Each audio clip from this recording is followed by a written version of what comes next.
Hello, good morning students.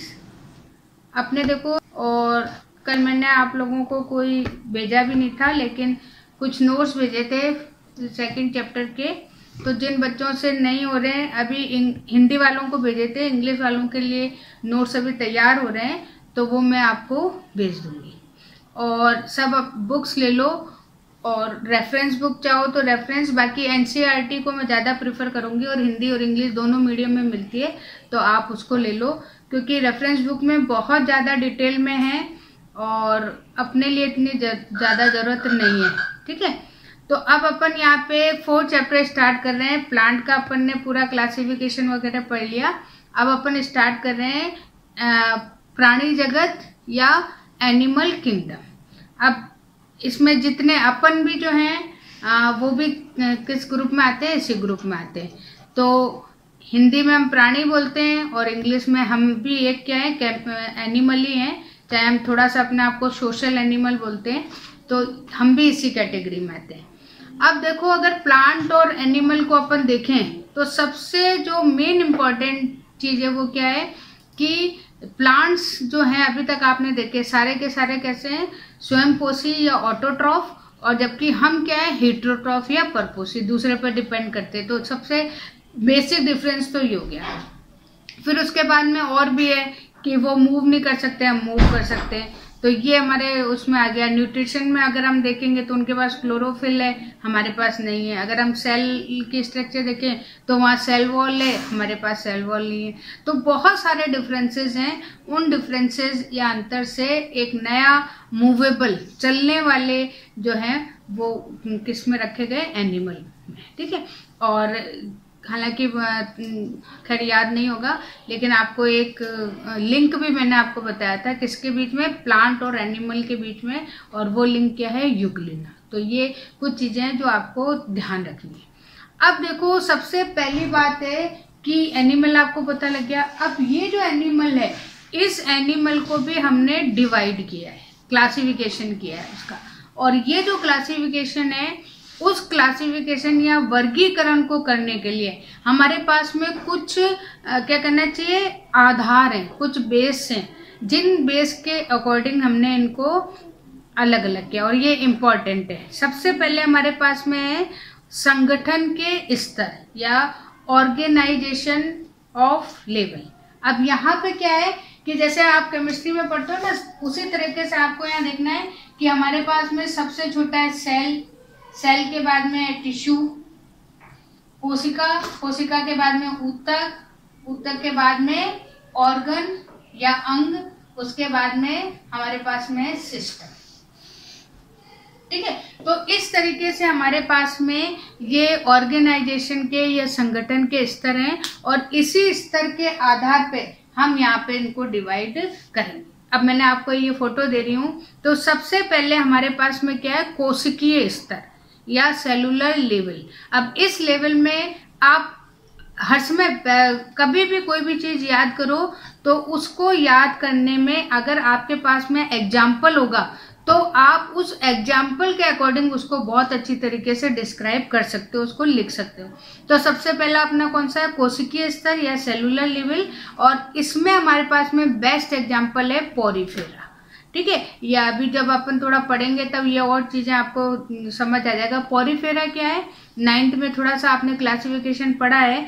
तो Porifera जो sponge जैसे जो एनिमल्स होते हैं, जो जल के अंदर होते हैं, पानी के अंदर होते हैं, वो किस संघ में आते हैं? पोरिफेरा में। तो यहाँ पर अगर हम कोशिकीय स्तर देखते हैं, तो वो कोशिकीय स्तर कहाँ है आपका? पोरिफेरा में। ठीक है, फिर उसके बाद में थोड़ा सा हम और ऊपर जाते हैं, उसके बाद में हमारे पास में टिश्यू है, ऊतक है, तो ऊतक स्तर, टिश्यू लेवल। अब इस टिश्यू लेवल में हमारे पास में बेस्ट एग्जांपल है सीलेंट्रेट्स, और सीलेंट्रेट का एग्जांपल है हाइड्रा। तो अगर हम देखेंगे तो यहाँ पर जो कोशिकाएं हैं, वो कोशिकाएं ऊतकों में बदल चुकी हैं। अब ऊतक और कोशिका में क्या अंतर है दोनों में, कि अगर आपसे पूछा जाए कि व्हाट इज टिश्यू या ऊतक किसे कहते हैं, तो आपका होगा ग्रुप ऑफ सेल, कोशिकाओं का समूह। और ये जो समूह होगा, ये समूह उस आधार पे होगा जो कि फंक्शन के अकॉर्डिंग। ठीक है, कि कोई हमें फंक्शन कराना है, जैसे आपकी क्लास में है तो वही चीज़ है कि अगर आपको कोई मुझे काम कराना है तो मैं आपकी क्लास में से कुछ बच्चे ले रही हूँ, तो मुझे वो उस काम के अकॉर्डिंग ही बच्चे लेने पड़ेंगे। जैसे मान लीजिए कि मैं उनसे कह रही हूँ कि भाई थोड़े से टेबल चेयर कुछ करो, तो मुझे ही लगेगा कि जो फिजिकली फिट होंगे वो बच्चे ये काम बहुत अच्छा कर सकते हैं। तो यहाँ पर ऊतक क्या है कि ग्रुप ऑफ सेल्स, कोशिकाओं का समूह है, और ये इस समूह में जितनी कोशिकाएं होंगी वो सारी की सारी एक जैसी होंगी, क्योंकि उनको एक जैसा कार्य या फंक्शन करना है। तो उसे हम क्या बोलते हैं, टिश्यू या ऊतक। तो अब यहाँ पे हाइड्रा जो है वो बेस्ट एग्जांपल है किसके लिए, टिश्यू लेवल के लिए। फिर उसके बाद में अगर हम थोड़ा सा और जाते हैं आगे, तो उसके बाद में आ जाता है अंग। तो जैसे प्लेटीहेल्मिन्थेस वगैरह आती हैं, जो चपटे क्रमी या प्लेटीहेल्मिन्थेस, जिसका एग्जांपल है लिवर फ्लू। तो अगर हम उसको लेते हैं तो वहां पर आने के बाद में कुछ जो ऑर्गन है वो ऑर्गन यहाँ पे काम में आने लगते हैं। फिर उसके बाद में ऑर्गन सिस्टम।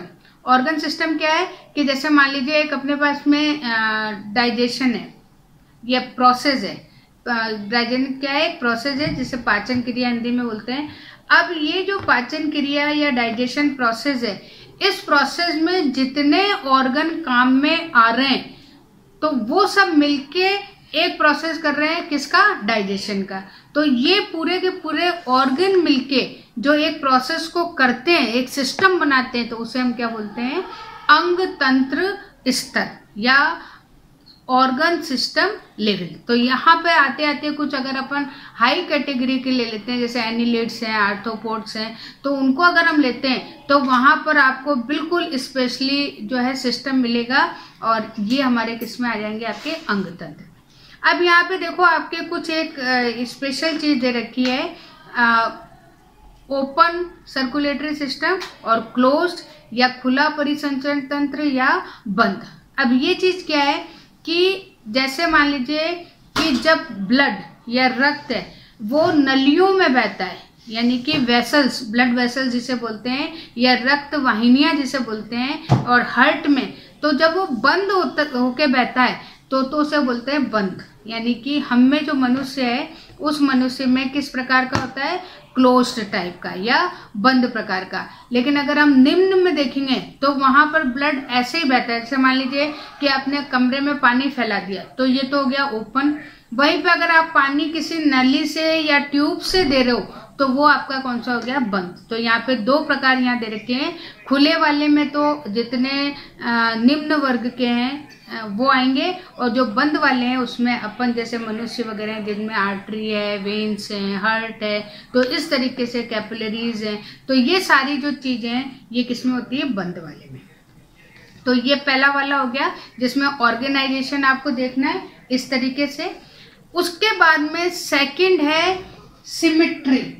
ठीक है, सिमिट्री जिसको हिंदी में बोलते हैं सम्मिति। अब ये सम्मिति क्या होती है कि जैसे मान लीजिए कि कोई चीज है, उस जैसे मान लो मैंने आपको एक एप्पल दिया काटने को। अब मैं इसको जब आपको कह रही हूँ काटने, तो आप कहीं से भी उसको डिवाइड करोगे तो वो एक जैसे ही कटेगा। तो जितनी गोल चीजें, उन चीज को अगर आप कहीं से भी काटोगे तो वो आपको 2 इक्वल पार्ट में मिलेगी। अब जैसे बॉल है, बॉल को आप आधा आधा काट दो तो कहीं से भी काटोगे आपको 2 हेमिस्फीयर वहां पे मिलेंगे। तो वो कहलाती है सिमेट्री की समानता है। यहीं पे अगर आप अमीबा का डायग्राम अभी आपने फर्स्ट सेकंड चैप्टर में कर लिया है, तो वहां पे अगर आपको ध्यान हो तो मैंने कहा था ये असममित है, एसिमेट्री है। यानी आप अमीबा को कैसा भी डायग्राम बना लो, क्योंकि उसकी शेप एक जैसी नहीं है, कैसी भी आप बना लो, तो ऐसे जिनको अगर आप काटोगे तो दोनों पार्ट्स आपको अलग अलग मिलेंगे। तो ऐसे एनिमल्स हैं जिनको अगर हम कट करते हैं और कट करने के बाद में उसमें किसी भी तरीके से एक जैसे पार्ट नहीं मिलते, तो उसे हम क्या बोलते हैं, एसिमेट्री। फिर उसके बाद में थर्ड आता है अपने पास में द्विपार्श्व सम्मिति, जैसे इंग्लिश में बोलते हैं बाइलेटरल। जो हमारी पहली वाली थी जिसमें कि हम किसी गोल चीज को काट रहे थे, उसको तो हम हिंदी में बोलते हैं अरीय सम्मिति और इंग्लिश में बोलते हैं रेडियल। और तीसरी जो है हमारी क्या है, द्विपार्श्व सम्मिति या जिसे हम बोलते हैं बाइलेटरल। इसमें हमारे पास में बेस्ट एग्जाम्पल अपन खुद है, ह्यूमन। अगर सिर से लेके पैर तक काटा जाए तो आपको राइट और लेफ्ट पोर्शन बिल्कुल एक जैसे मिलेंगे, यानी कि सारा मामला ऊपर से नीचे, जैसे मैं यहाँ डायग्राम आपको एक डॉग का दिखा रही हूँ कि अगर ऊपर से लेके नीचे तक इसको कट किया जाए तो राइट और लेफ्ट दोनों पार्ट कैसे होंगे, एक जैसे। तो ऐसी जो सिमेट्री है उस सिमेट्री को हम क्या बोलते हैं, बाइलेटरल या द्विपार्श्व सममिति। तो ये हमारे पास में दूसरा बेसिक हो गया कि रेडियल या एसिमेट्री यानी असममित, और तीसरा हमारा हो गया द्विपार्श्व सममित या बाइलेटरल। तो इस तरीके से जो है हम यहाँ पर इसको डिवाइड करते हैं। ये हमारा सेकंड टाइप हो गया। उसके बाद में नेक्स्ट है द्विकोरिक या तथा त्रिकोरिक संगठन, जैसे बोलते हैं हम डिप्लोब्लास्टिक और ट्रिप्लोब्लास्टिक। ठीक है, अब ये चीज आपको इसलिए समझ में नहीं आएगी क्योंकि आपने अभी भ्रूण का परिवर्धन या एम्ब्रियो का डेवलपमेंट नहीं पढ़ा है। अब ये मान के चलिए कि जब कोई एग है वो एग क्या होता है, फर्टिलाइज होता है। जैसे मान लीजिए कि एग है, अब ये एग जब फर्टिलाइज हो जाता है तो क्या बनाता है, जाइगोट या युग्मनज। अब ये क्या है, ये वन सेलुलर है, लेकिन कुछ टाइम बाद ये बहुत सारी सेल्स में डिवाइड हो जाएगा। ठीक है, और फिर कुछ देर बाद इसमें कुछ लेयर्स बन जाएंगे इस तरीके से। ठीक है, तो ये जो लेयर्स हैं, इन लेयर्स को अपन अगर 2 हैं तो डिप्लोब्लास्टिक, और अगर 3 बनती हैं तो अपन उसको बोलते हैं ट्रिप्लोब्लास्टिक। तो अब अगर 2 हैं तब तो हम क्या कहेंगे, एक्टोडर्म और एंडोडर्म, बाह्य चर्म, और दूसरी हो गई बाह्य त्वचा, और दूसरी हो गई अंतस्थ त्वचा यानी एंडोडर्म। लेकिन अगर 3 है तो इसमें एक और जो जाती है मेसोडर्म, मध्य त्वचा। तो अगर किसी भी जंतु का डेवलपमेंट या विकास 2 त्वचाओं से हो रहा है तो हम बोलेंगे डिप्लोब्लास्टिक या द्विकोरिक, और अगर 3 से हो रहा है जिसमें मेसोडर्म भी है तो उसे हम क्या बोलेंगे, त्रिकोरक। और ये डायग्राम भी मैं आपको दिखा रही हूँ, इस हिसाब से आप इसको देख लेना। तो जिनमें प्रेजेंट है वो तो कहलाते हैं सिलोमेटिक, जिनमें एब्सेंट है वो कहलाते हैं एसेलोमेटिक, और इसमें एक तीसरा और है, उसे बोलते हैं कूटगुहिक यानी कि सीडो। कूट मतलब होता है नकली। जैसे मान लीजिए कि पैर है तो असली है, लेकिन अगर आपने लकड़ी का पैर लगा रखा है तो उसको अपन क्या बोलेंगे, सूडो। तो सूडो मतलब क्या है, नकली। काम वगैरह सब वही हो रहा है, लेकिन अगर उसका ओरिजिन परफेक्ट नहीं है तो उसे हम क्या बोलते हैं, नकली। तो यहाँ पे जो तीसरा है वो तीसरा कौन सा है, कूट या स्यूडोसिलोम। और ये इसमें क्या होता है कि बाह्य त्वचा और अंत्य त्वचा के बीच बीच में कहीं कहीं जो है आपको मध्य त्वचा या मेसोडर्म दिखाई देती है, तो इसे अपन क्या बोलते हैं, कूटगुहिक।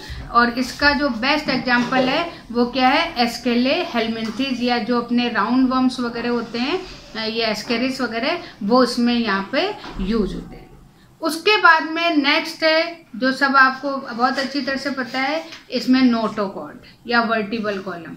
तो आपको पता है कि एनिमल्स को हम सबसे पहले जो डिवीजन देखते हैं, अगर उसमें वर्टिबल कॉलम है तो वो क्या कहलाता है, कॉर्डेटा, और अगर नहीं है तो क्या कहलाता है, नॉन कॉर्डेटा। हालांकि इसके बीच के भी कुछ हैं, लेकिन वो अपन जब क्लासिफिकेशन पढ़ेंगे तब अपन इसको स्टार्ट करेंगे। तो यहाँ पे अभी कुछ आज के आपके वर्गीकरण जो है के बेस, उसके आधार किस तरीके से होता है वो अपन ने आज कर लिया।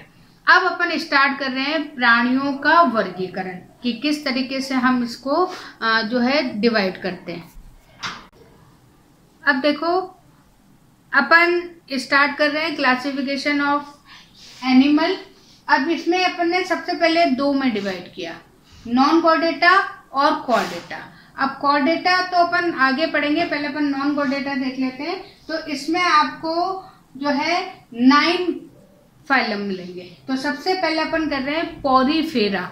अब ये जो पॉरीफेरा है, इस पॉरीफेरा में अभी पहले भी नाम आपको बताया था, स्पंज जैसे जो होते हैं वो आपको यहाँ पे एनिमल्स मिलेंगे। और ये जो एनिमल्स हैं, ये एनिमल्स आपको केवल कहाँ मिलेंगे, पानी में, एक्वेटिक में।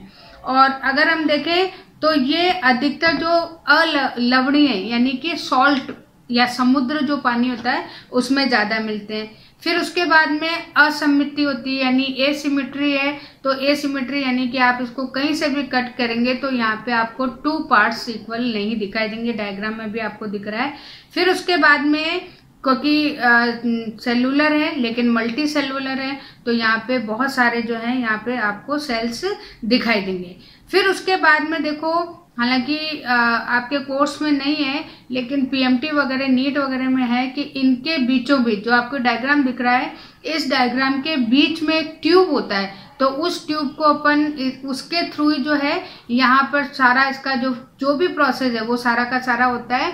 और इसके जो स्टार्टिंग है वो स्टार्टिंग जिसको आप चाहे माउथ भी कह दो, लेकिन यहाँ पे वो दोनों ही काम कर रहा है कि माउथ भी का भी काम यानी किसी चीज को लेने का भी कर रहा है और एक्सक्रीशन का भी काम कर रहा है। तो इसे हम बोलते हैं ऑस्कुलम। और उसी ऑस्कुलम के थ्रू जो है एक ट्यूब होती है और ट्यूब से जो है इसकी जितनी चीजें उसका एक्सचेंज यहाँ पर होता है। फिर अगर आप इसमें बॉडी देखते हो तो इसमें बहुत छोटे छोटे छेद होते हैं, बहुत सारे छेद होते हैं। इसी कारण जैसे हम उसको दबाते हैं तो पानी बाहर निकल जाता है, एयर बाहर निकल जाती है और वो पिचक जाता है। तो ये जो पोर्स हैं, ये जो रंध्र है, उन रंध्र को हम क्या बोलते हैं? ऑस्टिया। फिर उसके बाद में देखो कि इसकी जो बीच की गुहा है या जो नाल है उसे अपन क्या बोलते हैं? स्पॉन्जिलोम या नाल तंत्र। फिर उसके बाद में देखो सबसे इम्पोर्टेंट चीज है कि यहाँ पर कुछ विशेष प्रकार की जो है कोशिकाएं पाई जाती हैं और उन कोशिकाओं को हम क्या बोलते हैं? कोइनोसाइट, या इनको अपन क्या बोलते हैं? कोलर कोशिकाएं। दोनों एक ही बात है, या तो कॉलर कह दो या कोइनोसाइट कह दो।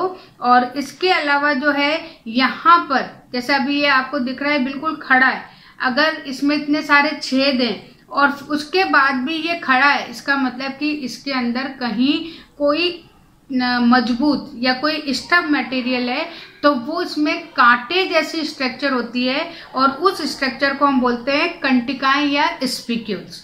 तो अगर जैसे दूसरी जो बुक्स हैं या रेफरेंस बुक्स हैं तो वहां पे आप देखोगे भी कि अगर इसको कट करके देखें तो इसमें जैसे कोई सुई का जाल बिछाओ तो इस तरीके से इसमें कंटिकाएं पाई जाती हैं। जैसे अपने शरीर में क्या है? हड्डियां हैं, बोन्स है, जिसके कारण हम मूवमेंट करते हैं, आसानी से खड़े हो सकते हैं, बैठ सकते हैं।